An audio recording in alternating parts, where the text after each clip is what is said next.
Hey everybody, Andrew here from Pacific Coast Auto, taking a look at the result of last week's auction picks. Up first, the 76 Celica Turbo. This one went unsold and only got bid up to $67.40. That's close to Derek's guess, but the car's probably worth a little more than that. At least the owner thinks so. The Nissan Machine went way under Derek's guess. It sold for $190. I guess it's not bad for less than 200 bucks. The Paul Smith Edition Rover Mini was unsold even though it was bid up to $33.30. The Starlight Glanza Turbo went for a little bit over Derek's guess, but it did sell at $13.20. The Toyota Corona Wagon did not sell. It was only bid up to $1,070. The Nissan Atlas delivery van also went unsold, and it was only bid up to $560. The Daihatsu Mira walkthrough did sell, going for a bit over Derek's guess. This one went for $17.10. The AutoWorks RSZ got very little attention. It was unsold and only got bid up to $220. The Lotus Europa did sell, and it went for $16,930, quite a bit over Derek's guess. Sadly, the Nissan Lion Bus did not sell. Not only that, it got 0 bids. That's a shame. And that's going to do it for last week's picks. Now here's Derek with this week's. Hey guys, this is Derek, and we're going to check out your picks from next week's vehicles here at the Japanese auctions. And so anyone can take part in this video. You go to our Facebook page, which is facebook.com/PacificCoastAuto, and then you can come here, auction.pacificcoastjdm.com. You can pick out which vehicles from the Japanese auction. There are hundreds of thousands of them to choose from, new ones coming up every day. And you can pick cars for us to talk about in this weekly video. And so let's jump right into it. Now this one here, we got 9 vehicles, and I don't think that we doubled up on any of them this week. Every single vehicle was sent in from a different person, and so very cool on that.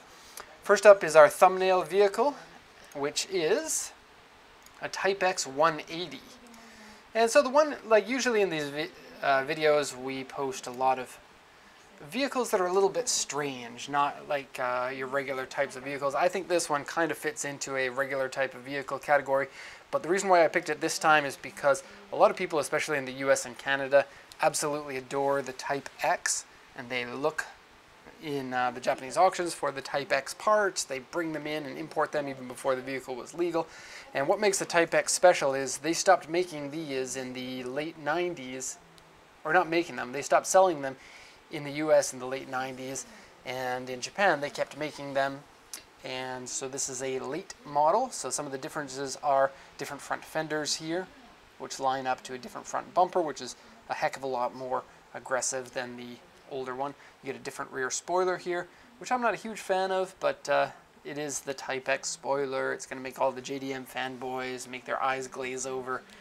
And you get the round tail lights here with this plasticky white bit, and different spats on the side skirts. This is all stock body. This is what they look like.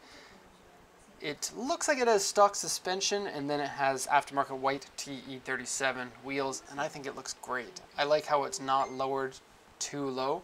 I like how they stuck with like a 16-inch wheel. It looks clean and it looks nice. So very nice looking car. Still has a license plate on it because it still has registration. This one was sent in Grant Glaze. I'm sorry I didn't say the name a little bit earlier. The interior is a little bit different for the Type X. You get different seats, and the seats remind you what your car name is, very much so. Pretty cool. Those seats, you know, the Type X parts are the kind of parts that people would import to the States, and then the price would go super high for those parts. And so if you have the car with those original parts in it, that's very cool nowadays. Ooh, and this one comes with a box in the back. I wonder what's in there. Okay. And super blurry picture. It's an action shot. So what does the sheet say? I'll give you guys which picture. Here we go.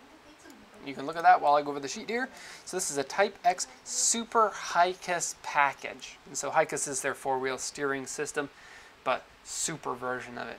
1996, 2000cc SR20 DET engine. So that's the turbocharged, I think it's 220 horsepower in this car. I think so, but I believe that the Type X gets the same engine as the S14 Silvia. So slightly different. I think the turbo's different, something like that. Google if you're unsure. And auction grade 4, interior grade C, exterior grade B. Of course, 5-speed, under 100,000 kilometers. Comes with aero parts. Those are the original ones, though. Aftermarket wheels, aftermarket exhaust, extra gauges in the car. Keyless entry. Purchase from user. LSD. Roll bar. Weird. Oh, yeah, there is. Huh. Roll bar is the Japanese word for roll cage. Okay, you get to see that now. And has been changed from a 4-seater to a 2-seater, which is a bit of a shame because the Type X's are the ones that are going to be the expensive ones going forward. The most expensive ones are going to be the ones in original condition, not ones with the rear seats taken out. So the body looks pretty much perfect, except the front bumper has some large scratches on the corner. That's what the A3 looks like, or that's what it means. Seat has a cigarette burn mark on it. Steering wheel wear large. You can kind of see it here, especially on the outside where the sun hits it. Side mirror scratched, underside scratched and dented. Exterior slight scratches, underside of the bumper is scratched, aftermarket steering wheel, and underside has been painted. Here's a little note about the underside painted. Sometimes sellers do that to hide rust on the underside, and so if you do see this on there, just take care that there might be some rust. Usually the inspector will extra check one that has been painted on the underside to see if there's any corrosion there. This one looks like it's safe, but you never really know. There are nasty people out there that are going to tape over rust holes and then paint over it. It's happened to me once, but only once, maybe twice. Oh, I don't know. We've been doing this for a while, so. Okay, prices on these, yes, they're going up. This one's not going to be the most expensive, but it's still going to be up there. I'm going to guess 900,000 yen on this one, and we'll see next week if I'm accurate on that. Next one here from Patrick Walsh. And Patrick says on this one here, I can't wait until these are legal. Speaking about them being legal to the USA, of course we send it to all sorts of different countries, and only the USA has the really stupid rules for importing 25 years. Actually, that's not true. Some countries you can't even import cars, but for the most part, all countries in the world are better than the US with their 25-year rule. And so this one here is a 1994. This is a JZX90, which is a rear-wheel drive 4-door mid-size sedan with turbocharged 1JZ engine in it. In fact, twin turbocharged for this generation. This is one of those cars that people really liked when they were new, but people really, really liked them once drifting became a thing. And long wheelbase, very reliable engine, good build quality, and so it's kind of a perfect chassis for drifting, and that's why you see it so popular in that sport. Now, because they are popular in drifting, finding ones in good condition is very unlikely. This one here, it's an automatic transmission. A lot of people will swap the transmission because the 5-speeds are way, way, way more expensive than the autos, and they did come originally in this generation with the 5-speeds if you wanted. 46,590 kilometers though. And I did want to mention, this being a 1994, these are legal to import now because they started making them in 1992. But they are very hard to find in 1992, almost impossible. And so as the months go on, there will be more options to buy them. I think it's October 1992, so you have to wait like 1 or 2 months or so from now. But they are going to be a popular car as long as people can find them to buy. So this one's an auction grade 3.5, interior C, exterior C. You probably get a savings of about 400,000 yen by getting an automatic over a manual. And for that price, you may be able to do a transmission swap, especially if you know how to do it yourself or you have friends. Probably not an easy thing to do a transmission swap if you have never done it before, so keep that in mind. So sunroof on this one, 46,000 kilometers, 1JZ twin turbo engine, so that's 280 horsepower with rear-wheel drive funness in it. The body seems to be in fairly good condition. What does it say here? Steering wheel wear, seat wear, headliner is dirty, right rear power window doesn't work. Okay, so the seller said 46,590 kilometers on it, but it's actually 46,522 kilometers. I guess he just added a little bit on there to round it up, maybe. Trunk hood damper doesn't work. Various scratches, dents, repaint marks. That's W2. Front bumper, hood, fender here have been repainted. Underside surface rust, various scratches. Seems like the condition is pretty good. This isn't even close to being legal to import to the USA, and so the price is still going to be fairly reasonable. there's a good chance that this will turn into a manual transmission version of it because of the big price difference between them. Automatics often go in the price range of about 200,000 to 300,000 yen, and then 5 speeds are often 600,000 to over $1 million for these 90s now. And 90 as in JZX 90. So people just call these the 90 series or a 90 or a JZX 90 because they come in 3 different names, and I should have probably mentioned that. This one is a telephone. This one is a Mark II, but they also are called the Cresta and the Chaser. But the Mark II of this generation is the, I guess, the most expensive. It's the most aggressive looking one, most sporty looking one. Okay, so price guess on this, really low mileage is going to keep that price up. I'm going to guess 480,000 yen. That's really high for one of these with an automatic transmission, but the condition seems to be really good too. Okay, and wow, already at over 10 minutes only on the second one. We're going to have to speed up a bit. Next one from Zay Wang, also returning champion here. Whoa, let's go to the car first. So he says perfect balance between practicality, fun, and cost. That comes from Zay. That was his comment for the upload on Facebook, and I agree. So this is a CL7 Honda Accord Type R, kind of Type R. It's called a Euro R, but it's still kind of considered a Type R. Not kind of, it is. So it's a front wheel drive, 200 and, oh brain, pull out this number. I think 230 horsepower in this one. Might be 220. Comes with a 6-speed manual transmission, front wheel drive, and this in the US is called a TSX, I believe, and in Japan it's called in Europe it's called the Accord. Here in Japan it's called the Accord Euro R, but the non-Euro R version might not be called the Accord. Don't know on that. But this is the one that everybody cares about because of course it is the sports car version of it. I think the styling of it is great. This was back when Acura was making some of the best cars ever, Acura and Honda. And yeah, this was an Acura car in the States, not a Honda. And looks good, 4 doors, fast, practical, lots of trunk space. It's one of those cars that you really can't get much better. And so, really like these. Everybody else really likes them, and so the price stays pretty high on them. So what do we have? 2003, auction grade 4, interior B. All original right down to the wheels and the suspension, it looks like. 129,970 kilometers is rather on the high side for Japan. Seat has a stain on it, but otherwise not very many marks, just the regular ones that you see here, like dirty scratches, steering wheel wear, that sort of thing. Body looks to be pretty good, front bumper, some scratches on it. That front lip is pretty cool looking, I think. So, 680,000 yen is my guess. Alright, on to the next one, Zachary Konopa, and he says, that front lip though. So let's see what he's talking about. Okay. So, this is something a lot of people don't even know exists. This is the Lancer Evolution 9 in station wagon format.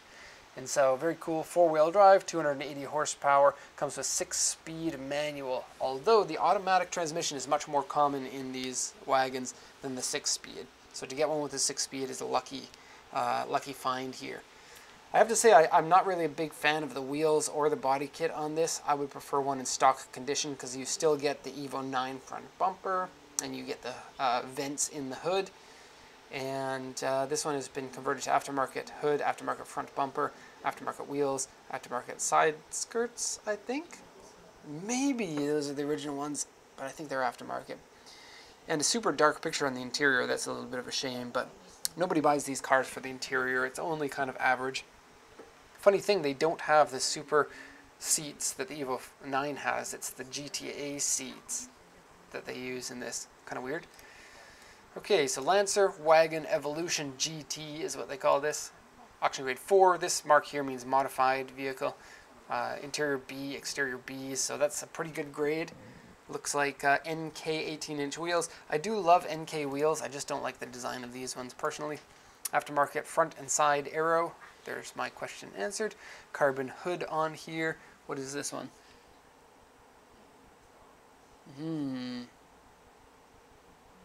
So it's intercooler piping by Samco. J-Speed, I don't even know what that is. I mean, it's a brand that makes parts, but it doesn't say what. Oh, probably the hood here. Okay. Aftermarket exhaust, Clifford security system. Security systems in Japan, they're pretty uncommon. Interior has one part. Interior liner has one part that's misaligned. That's kind of weird. And exterior or aftermarket air filter. Looks like the condition is really good except for the front lip. As usual, this is a country made from volcanoes, and so it's easy to scratch the front lip, especially when it's this low. And then U2 on the roof is a little bit concerning. Somebody dropping something on their car. So it's a dent here and here. Okay, it starts at 700,000. Ooh, that seems high, but low mileage. Look at that, 64,334. And these looks are going to attract some people who are going to bid strong. So I'm going to guess 950,000 on this one. Okay, on to the next one, Christopher Blodgett, or Bloget. Sorry, Christopher. And his says, this actually made me laugh out loud here in the office when I read it. He says, my theme is, oh sweet, it's US legal. Oh crap, it's an auto. And that's him saying crap, it's not me. I usually wouldn't say that word in the videos. Okay, so yes, oh sweet, and oh no, it's an auto. So this is a Fairlady, of course, the Z31 Fairlady. Looks to be in really good condition with low mileage. Really a shame that it is an automatic transmission because this one is an RB20 engined Fairlady, which the US never got. That's the Skyline turbo engine in this instead of the V6. And it's funny, Japan did get the V6 even with the turbo. So that's weird. How many cars can you think of that had a V6 turbo engine and an inline turbo 6 engine as an option? Kind of weird. This one's the later model though. It's the earlier ones that had the V6, I believe. And so this is the ZR2. That's what you're looking for if you want the RB20. And it's a 4-seater. I think in the US these were only 2-seaters? I'm not old enough to know that. It's a 1987 Fairlady Z, T-bar roof, auction grade RA, 60,113, automatic transmission. Body is fair, but lots of peeling paint everywhere, and it's that 80s silver paint. No manufacturers make paint that looks like this anymore, and I absolutely love it. It reminds me of all the toys that I had in the 80s when I was a kid. Okay, so the condition doesn't look as good as the mileage would state. It has some pretty medium rust on the underside. Engine room has some rust in it. Core support has some corrosion on there. End panel is dented, some accident damage on it, peeling paint. I can't say this is selling for a lot, even though it is a cool engine in there. It looks like it needs an awful lot of work to it. So, 220,000 yen on this one. On to the next one, Sean William Bellamy. And I have to say that the feud between Sean and Bill is getting really heated on Facebook. So go check the Facebook post. Both of them want to be number one. I picked one car from both of them this week, but the one for Bill is later. It's shared by somebody else. It was almost the thumbnail, but it wasn't. I decided to go with the Type X instead. So Sean picked this one. Sean had a little note on there for this one, and it says, do you think this would fit inside a container, Derek? And so I did do the measurements. This one is 213 centimeters high, and the container is 239 centimeters high. So it would fit, but it would take up a lot of the container. You'd probably want to ship this by roll-on, roll-off. It would be cheaper that way. In fact, I rarely ship container because it's just not worth it in most cases. Okay, pretty interesting vehicle. Looks like that's a highway support vehicle here in Japan. It's made off of the Mitsubishi Canter chassis, which has lots of the industrial sized trucks. 4600cc engine in there, and that engine is diesel. Okay, so diesel 4600cc. It's called a Lekkasha. I don't know what a Lekkasha is. Oh, wrecker car. Wrecker. Okay, a wrecker car, whatever that means. Okay, accident grade, interior, exterior, both E, and it looks like it has a lot of rust. Look at this, C3, S2, C1, C1, paint problems on the sides. Yeah, not in good condition. I think basically he just wanted to show this one to know if it's going to fit in a container. And so, not a useful vehicle, probably doesn't have much use outside of Japan really either. And so it's going to sell for cheap, but it is a 5-speed. That's cool. but 319,000 kilometers, that's not cool.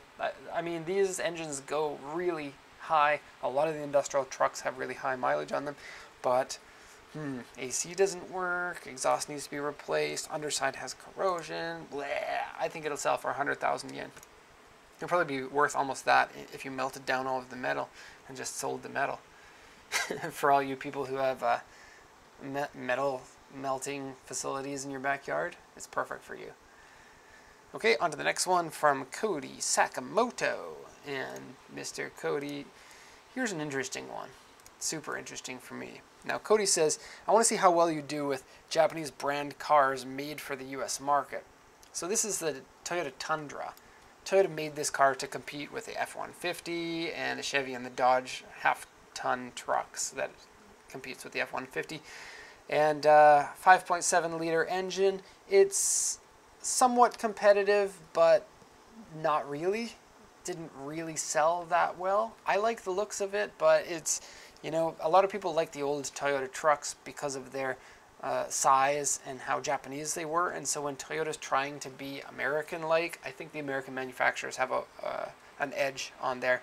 The trucks, especially in the current generation, are so good, all of them are, that it's hard for a manufacturer like Toyota to compete, even if you build your own facility in Texas to make the trucks.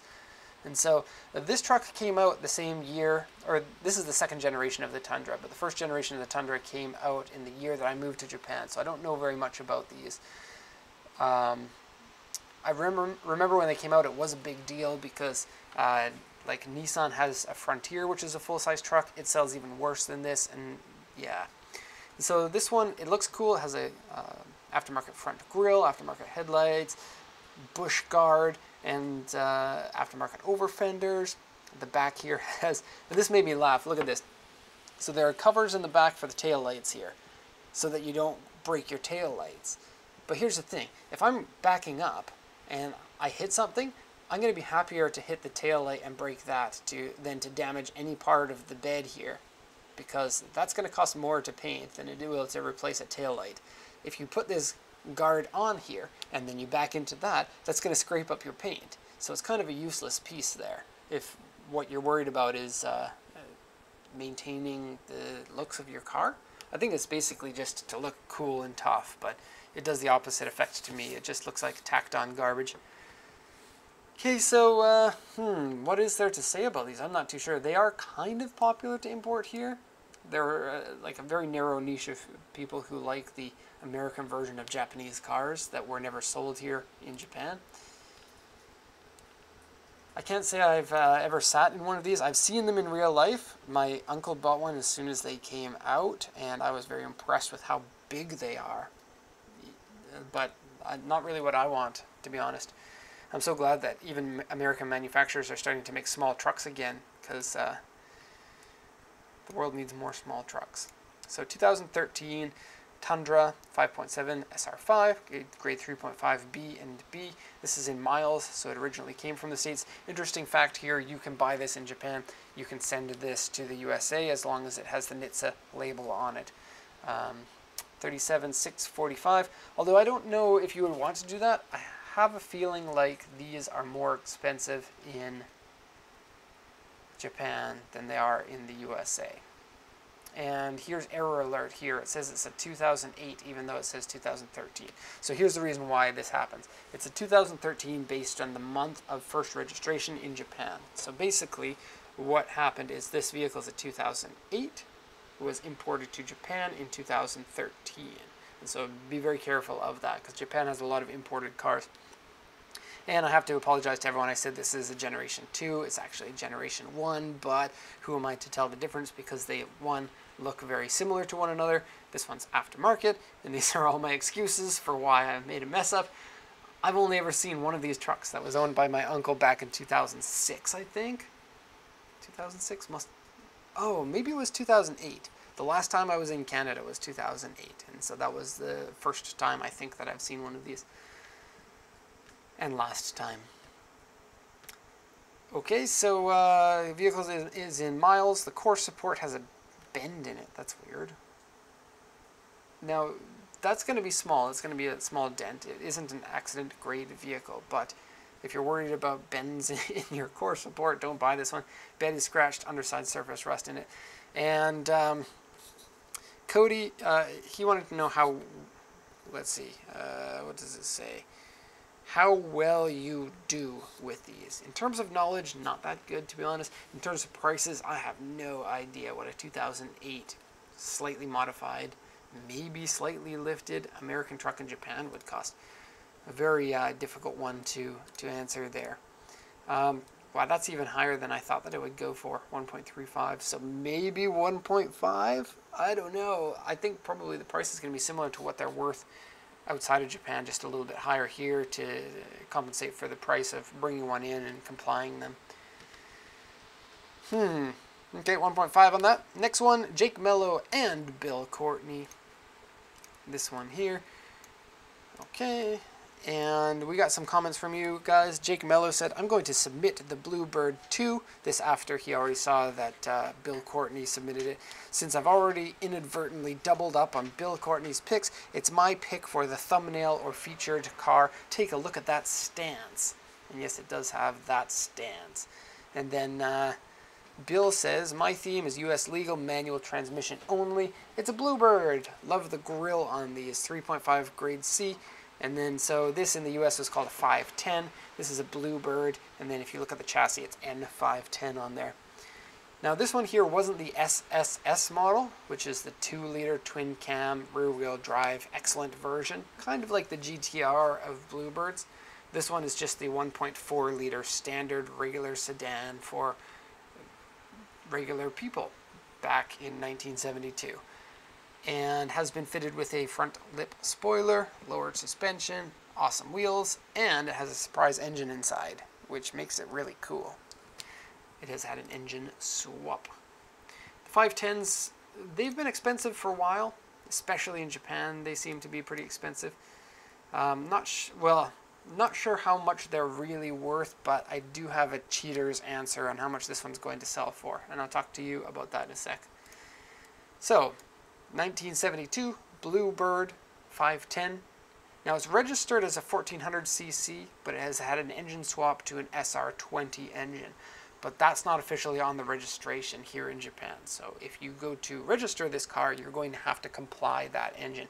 I don't know how difficult that is though. They also don't mention what type of SR20 it is, whether it's like a red top or a black top. They don't even say if it's a turbo engine or not. And I'm kind of thinking it's a non-turbo because one, the seller would probably say if it's a turbo. And I had another reason why, but I forgot it. Oh, here, because it says it comes with exhaust header, which in Japanese is takoashi, which translates to octopus legs. And octopus legs is only used for the non-turbo version of them in most cases. I've heard some people say takoashi for the exhaust header, like an aftermarket exhaust header, but usually not. Okay, so it has 14-inch wheels on there, adjustable height suspension, oil cooler in it, aftermarket gauges, front disc brakes, that's probably, might be a conversion, and exhaust header. Kind of interesting that this one has been converted to an SR20 because it's not as simple as it sounds. You can't just throw the engine in there and go. The SR20 needs to have a computer in order to run. I believe all the SR20s use coil packs, and so you need a computer that's going to run those coil packs, no distributor on there, and you need to put a fuel pump in the tank because the regular fuel, like this is regularly a carbureted engine, and so it's not going to use the higher pressure lines. And I don't know where the fuel pump is for the L14 engine. Is it an L? No, it won't be an L14. Oh yeah, it is. Okay, an L14 engine is probably a mechanical one that's attached to the engine that sucks the fuel in instead of pushes it out from the tank. So I'm not sure. But it's not really as easy as just throwing an engine in and going. There's a few things that need to be done to it. Condition, driver's seat saggy is with small rip and a repair mark on it. Underside has been painted black with surface rust and corrosion. Left and right side members have been pushed up, probably jack stand marks. And then repaint marks all around the car. Probably it's had some rust repairs because it's old enough to need them by now. And looks like a really cool car. SR20, even without a turbo in this vehicle, would be pretty fast, I think. And looks awesome. Now, I can cheat on the guess of the price here. This has been at auction a number of times. The highest bid that it has ever had is 1.414. 1.411? What? 1,414,000 yen. And the car right now is also for sale as a one-price car for 1,480,000 yen. And so that's how much they're going to sell this car for.